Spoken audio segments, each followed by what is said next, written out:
네, 고성구 칼럼입니다. 제가 주말에 사실 그 김기현이 쇄신한다고 하면서 총선 지면 정계 은퇴하겠다고 하는 이 한방 코미디 발언까지 보면서 그보다 더 훨씬 심각하게 생각한 문제는 사실 그게 아니고 윤석열 대통령 탄핵 문제였습니다.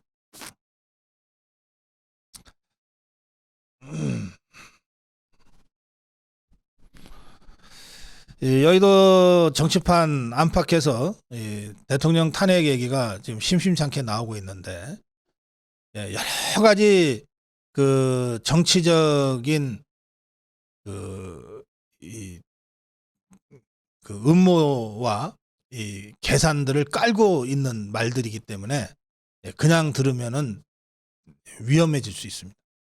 그래서 제가 그런 이 암수, 꼼수들을 다 좀 빼고 아주 드라이하게 이 윤석열 탄핵론 여러 가지 종류와 버전이 있는데 탄핵론을 좀 정리해서 말씀드리겠습니다. 이런 겁니다. 자, 이재명이가 이번에 영장 기각으로 구사일생은 했지만 그러나 끝까지 감옥에 안 갈 자신은 없는 것 같아요. 워낙 지연죄가 있기 때문에 또 증거들이 많기 때문에 언젠가 감옥을 가기는 갈 것 같아요. 그리고 이재명이도 그렇게 생각하는 것 같아요. 근데 지금 이재명이의 최대 목표는 뭡니까? 뭐 복잡하게 생각하지 마세요. 이재명의 최대 목표는 감옥 안 가는 거예요. 감옥에 가면 대통령이 뭐고 다 끝나는 거니까 우선 감옥에 안 가는 거가 최대 목표예요. 그래서 감옥에 안 가는 방법을 가지고 집중적으로 지금 이 연구를 하고 있는데 이재명이가 감옥에 안 가는 제일 확실한 방법을 찾아낸 것 같아요. 그게 뭐냐? 일단 윤석열 대통령을 탄핵하는 겁니다. 탄핵을 하면 대통령 선거가 있잖아요. 60일 안에 하게 돼 있거든요. 윤석열 대통령을 탄핵을 시키고 60일 동안에 더불어민주당 안에서는 자기를 제끼고는 대선 후보는 있을 수 없죠. 그 다음에 국민의힘 쪽에서 60일 동안에 뭔가 대통령 후보가 나올 가능성도 별로 없죠. 그러니까 윤석열 대통령을 탄핵시키고 자기가 60일 후에 대통령 선거에 나가면 자기가 무조건 당선된다. 이렇게 계산할 수 있죠. 일단 대통령이 되면 무슨 죄를 저질렀든 살인죄를 저질렀든 일단 기소가 안 됩니다.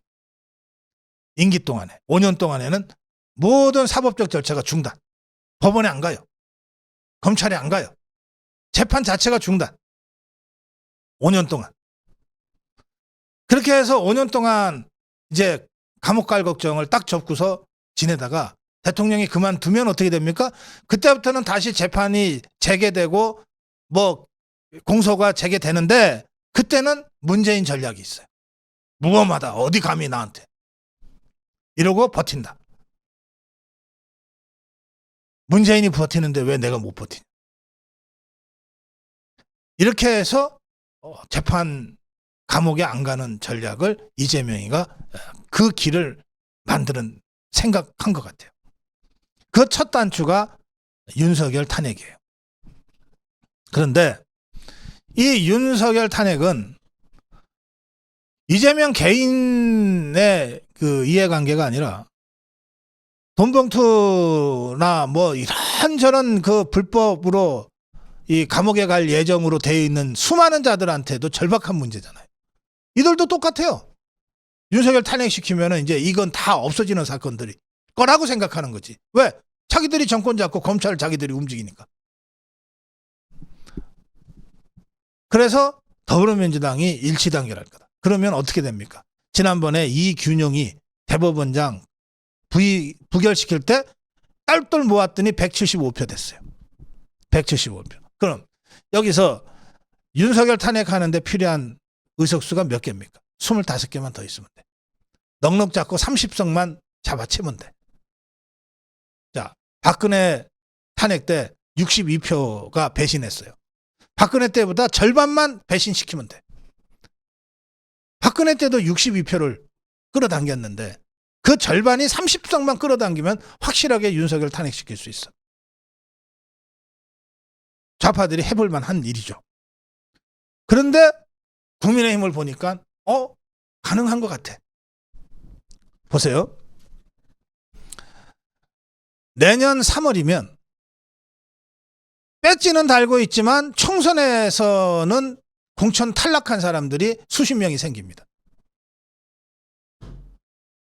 공천에서 현역 의원들이 탈락하는 경우가 3, 40명은 최소한 생길 거 아니에요. 이 사람들 다 억울한 마음으로 윤석열한테 당했다 그러고서 투덜투덜 대고 있을 텐데 이 자들이 여전히 배지를 달고 있거든. 5월 말까지는 이 자들이 국회의원이에요. 공천 탈락하고 선거에는 못 나가도 국회에서 표결은 바로 이 자들이 하는 거예요. 이런 자들이 최소한 3, 40명은 된다. 그러면 이 자들한테 야, 너 억울하잖아. 정치도 모르는 윤석열이한테 너가 당한 거 아니야. 그러지 말고 야, 윤석열 탄핵하자.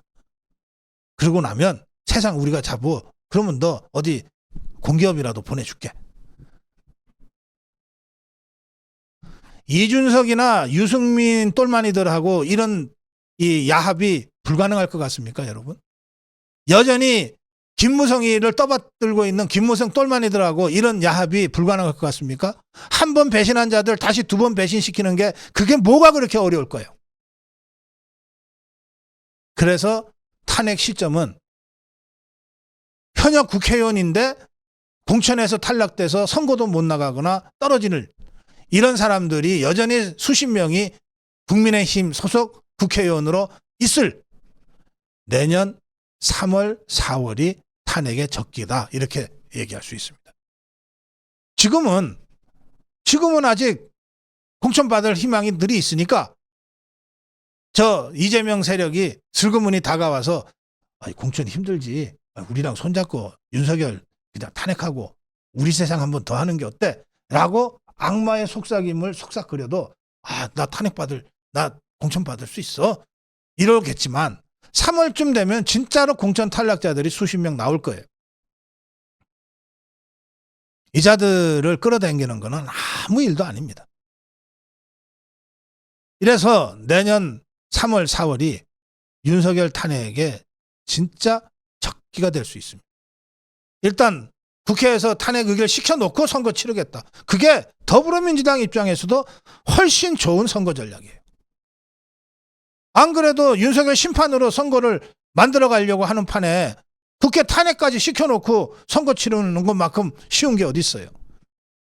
6년 전에 박근혜 탄핵했듯이 똑같은 상황을 연출해서 가겠다는데 이런 식의 이 탄핵론이 여의도 안팎을 유령처럼 지금 배회하고 있습니다. 그런데 아주 근거 없는 게 아니에요. 그래서 경계해야 된다는 겁니다. 그리고 이 얘기에 우리가 주의해야 될 점 하나는 이런 주장을, 이런 설을 국민의힘 쪽에서도 퍼뜨리고 있어요. 제가 이 얘기 들은 거 좌파들한테 들은 거 아니에요. 국민의힘 쪽 사람들한테 들었어요. 그럼 무슨 얘기입니까? 이럴 수 있으니까 감히 공천혁명 칼날 휘두르지 마. 이겁니다. 이럴 수 있으니까 감히 우리 죽이려고 하지 마. 이 얘기 윤석열 대통령한테 하고 싶은 거예요. 이 자들이.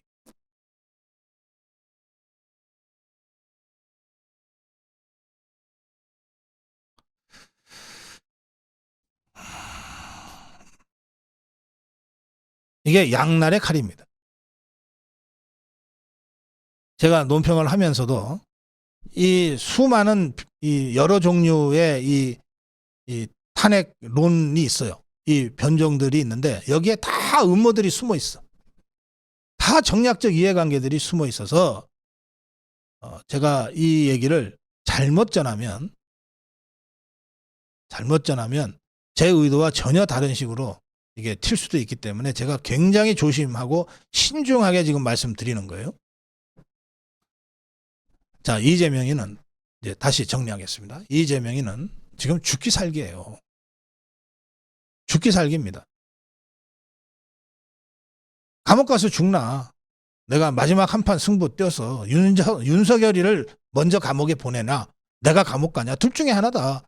이렇게 생각하고 지금 뛰고 있어요. 설마 6년 전에 우리가 당했는데 또 그러겠어. 설마가 사람 잡습니다. 한 번 배신한 자들이 두 번 배신하는 건 그렇게 어려운 일이 아니에요. 이런 비상한 상황이기 때문에 비상한 대책이 필요합니다.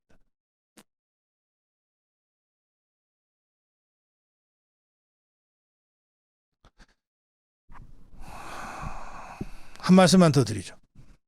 시간이 좀 많이 됐지만 한 말씀만 더 드릴게요. 이 비상한 상황에 비상한 대책이 필요하다 그랬지만 그렇다고 해서 이게 곧바로 비대위로 가자 이렇게 비상 비대위 이렇게 생각을 하기 쉬운데 저는 김기현 체제로는 더 이상 안 된다. 일단 비대위로 가자고 주장은 했는데 지난 주말에 곰곰이 생각해 보니까 비대위보다 더 좋은 방안이 있습니다. 그게 뭐냐면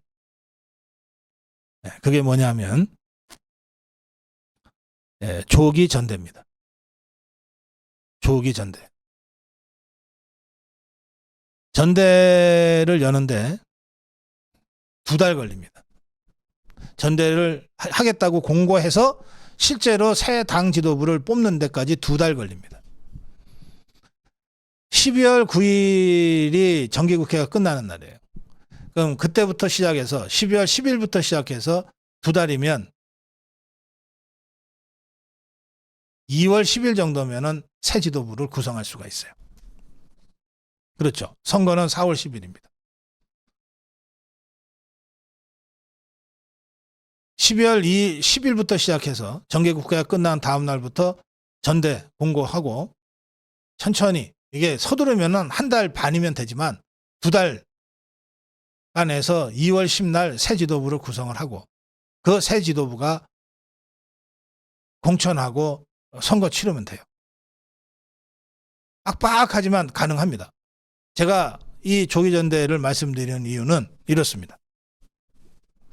비대위는 위원장 하나 잘 뽑으면 우리가 크게 살지만 위원장 하나 잘못 뽑아놓으면 다 죽어요. 그것 때문에. 그 위원장을 누가 뽑냐? 지금의 지도부에서 영향력을 행사할 가능성이 많아요. 여러분들은 비대위장으로 누구를 추천하지만 여러분들이 추천하는 사람들보다는 다른 사람들이 비대위원장으로 올 가능성이 훨씬 높습니다. 예컨대 언론에서 비대위 회의가 나오자마자 나왔던 사람이 누굽니까? 김한길이 아닙니까? 이건 자유우파 정당을 완전히 중도좌파한테 갖다 넘기는 그런 위험한 비대위가 될 위험성이 매우 높았어요. 그러니까 비대위는 그런 위험이 있는 거예요. 그런데 조기전대에서 전대를 하면 적어도 김한길이가 대표하겠다고 나서지는 못하지 않겠습니까? 그보다 더 중요한 이유가 있습니다. 뭐냐? 저쪽은 이재명 중심으로 선거를 갈 수밖에 없게 돼 있잖아요. 그런데 우리는 12월부터 2월 동안 만약에 우리가 조기 전대를 한다면 그야말로 다이나믹한 컨벤션을 할 수 있어요. 선거 앞두고 컨벤션처럼 좋은 게 없어요. 당 지도부 전체가 전국을 유세하면서 TV 토론을 하면서 자유파가 왜 총선에서 승리해야 되는가? 40 총선에 승리하기 위해서 우리는 뭘 해야 될 것인가? 이거 가지고서 토론할 거 아닙니까? 후보들 간에. 그것만큼 좋은 선전이 어디 있습니까? 집권당 응의 전대인데 아무리 지상파 정편이 좌파들한테 장악돼 있다 하더라도 그거 중계방송 완전히 안 해줄 수는 없어요. 그렇게 해서 선거 앞두고 이처럼 좋은 컨벤션이 없다. 컨벤션 이펙트가 없다. 그런 말씀드려요. 또 이렇게 해서 새 지도부가 구성되면 새 지도부가 구성된 그 순간이 가장 지도부의 힘이 강할 때 아닙니까? 제일 셀 때 아니에요. 가장 셀 때 공천혁명 잘할 수 있지. 지금 김기현이가 공천혁명 하겠다 그러면 누가 콧방귀로나 듣습니까? 그러나 새 지도부가 당원의 지지, 국민적 지지하에 당선이 돼서 공천혁명을 확 밀어버리면 그거 거역할 수 있는 사람 별로 없어요.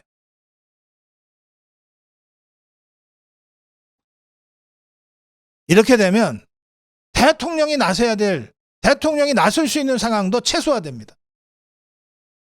연일 정치 면에는 국민의힘 전대 뉴스가 장식하게 될 거고 새 지도부의 한마디 한마디들이 장식되게 될 거예요. 대통령이 이를테면은 공천과 관련해서 이런저런 잡음이 있니 어쩌니 그런 기사 자체가 만들어질 수가 없어요. 당의 주도성이 극대화되는 거죠. 저는 그 점에서 그냥 위험성이 높은, 간명하기는 하지만 위험성이 높은 비대위보다는 조기전대로 제대로 판을 한번 벌리자. 그래서 컨벤션 효과를 극대화하면서 가장 강력한 새 지도부의 힘이 있을 때 공천혁명 주도하고 전국을 주도하자. 이런 방식의 비상한 플래닝 가능하다. 비상한 상황이니까 비상한 대책이 필요한데 정말 비상한 각오로 한다면 이런 비상한 조기전대도 해볼 만하다. 그 말씀을 제가 오늘 고성국 칼럼에서 윤석열 대통령 탄핵론의 여러 가지 암수들을 말씀드리면서 그걸 뛰어넘을 수 있는 그 비상한 위기 상황을 뛰어넘을 수 있는 비상한 프레임 계획으로 비상한 기획으로 조기 전대를 대안으로 제가 제시합니다. 고성국 칼럼이었습니다.